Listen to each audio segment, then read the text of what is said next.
When Scrooge awoke, it was so dark that looking out of bed, he could scarcely distinguish the transparent window from the opaque walls of his chamber. Until suddenly the church clock told a deep, dull, hollow, melancholy one. Light flashed up in the room upon the instant, and the curtains of his bed were drawn aside by a strange figure, like a child, yet not so like a child as like an old man, viewed through some supernatural medium, which gave him the appearance of having receded from the view, and being diminished to a child's proportions. Its hair, which hung about its neck and down its back, was white as if with age, and yet the face had not a wrinkle in it, and the tenderest blue was on the skin. It held a branch of fresh green holly in its hand, and in singular contradiction of that wintry emblem, had its dress trimmed with summer flowers. But the strangest thing about it was that from the crown of its head, where sprung a bright clear jet of light, by which all that was visible, and which was doubtless the occasion of its using, in its duller moments, a great extinguisher for a cap, which it now held under its arm.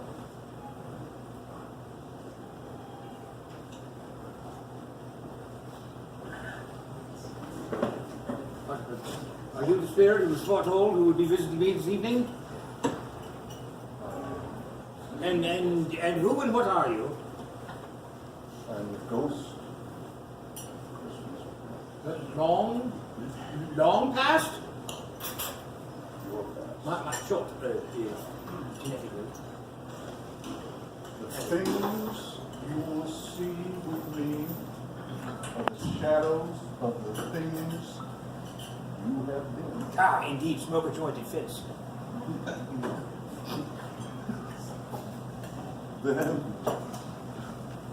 you will have no chance of becoming nothing but one.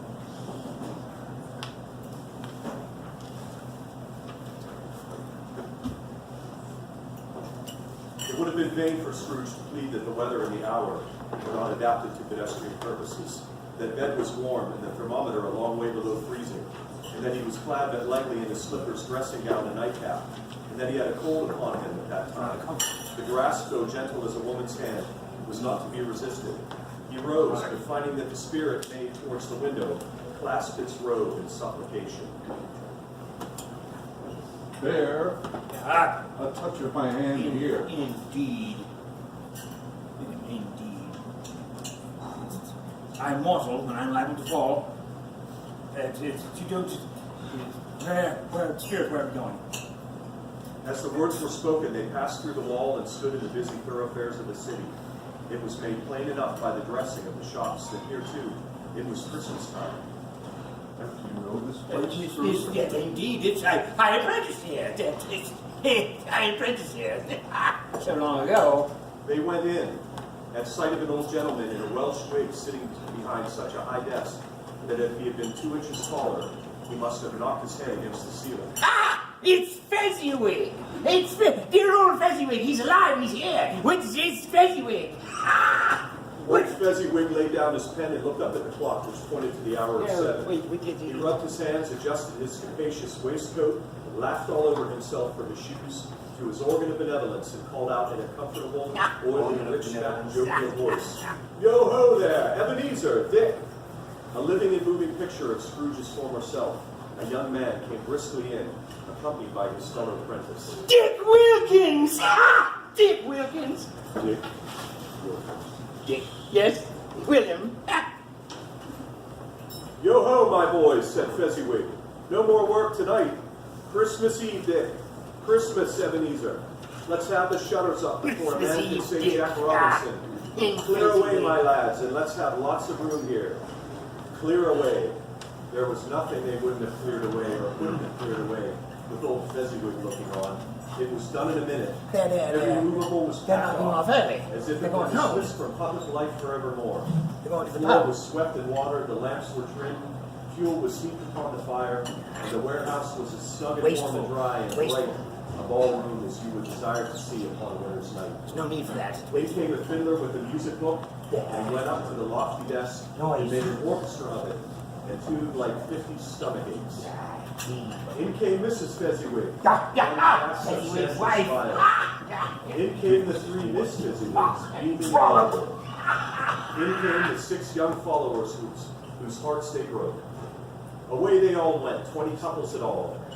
Hands half round and back again the other way, down the middle and up again, round and round in various stages of affectionate dance. Old couple always turning up in the wrong place, new top couples starting off again. There were more dances, there were more forfeits and more dances, and there was cake and negus and a great piece of cold roast, and there was a great piece of cold boiled, and there were mince pies and plenty of beer. But if they had been twice as many, 4 times, old Fezziwig would have been a match for them, and so would Mrs. Fezziwig. As to her, she was worthy to be his partner in every sense of the term. A positive light appeared to issue from Fezziwig's calves. They shone in every part of their dance. You couldn't have predicted at any given time what would be Waste of time. It's nothing. It doesn't do anything more than bring attention to yourself. There's no need for it anyway. Advance and retire, turn to your partner, bow and curtsy, corkscrew, thread the needle, and back again to your place. Fezziwig cut so deftly that he appeared to wink with his legs. When the clock struck 11, this domestic ball broke up. Mr. and Mrs. Fezziwig took their stations, one on either side of the door, shaking hands with every person individually as he or she went out, wished him or her a Merry Christmas. When everybody had retired but the 2 apprentices, they did the same to them. And thus the cheerful voices died away, and the lads were left to their beds, which were under a counter in the back shop. It's a small matter to make fun of these silly things. It's full of gratitude. Fezziwig spent but a few pounds of your mortal money, 3 or 4 perhaps. Is that so much as he deserves for praise? Is that what this is about? Spirit, tell me, please, if you will, flashlight and all. Make fun of my spiritly glow, you'll own one I next. do not wish to go there. It's fine. But is it clear that he has the power to render us happy or unhappy, to make our service light or burdensome? It's a pleasure or toil to say that the power lies in the word and the looks. And even Fezziwig's calves. The happiness he gives is quite as gains his cost a fortune. Mortal money indeed. What is the matter? Nothing particular. Something, I think. No. I just like to be able to say a word or two with my clerk just now, that's all.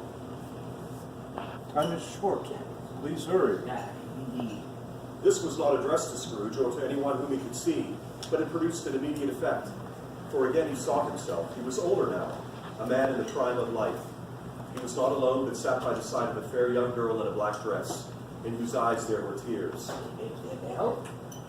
His man is little. To you, very little. Another idol has displaced me. That's better. And if it can comfort you in time to come, as I would have tried to, I have no just cause to grieve. I release you. Don't be silly, young man. Say something. What idol has replaced you? A golden one. You fear the world too much. Listen to what you're saying. I have seen your noble aspirations fall off one by one until the master passion gain engrosses you, have I not? What then? Even if I have grown so much wiser, what then? I am not changed towards you. Yes, see? Have I ever sought release from our engagement? Never. In words? No, never. Yeah. In what then? Really? In a changed nature, Yeah. in an altered spirit, in another atmosphere of life. Another hope is at its great end. If you were free today, tomorrow, yesterday, Yes, indeed. can I even believe that you would choose a dowerless girl? I would have, yes. Or choosing her, do I not know? Believe that your repentance and regret would surely follow. I do. I know this. I release you with a full heart, the love you are, that you once were. I release you. Back.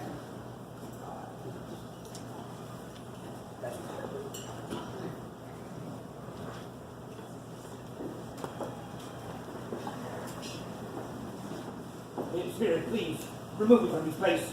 I don't wish to be here any longer. I wish to be back in my bed where it's warm, and my candles are trimmed, and the dog is trained. We have a cat box. Were your shadows of things Yes, indeed. I'm trying to catch my that shadow. have all been?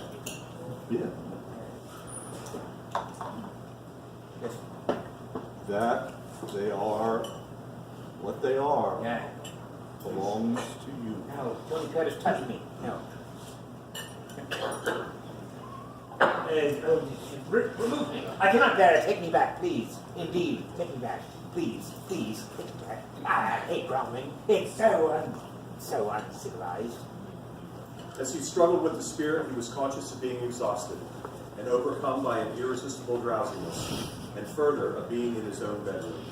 He had barely time to reel to bed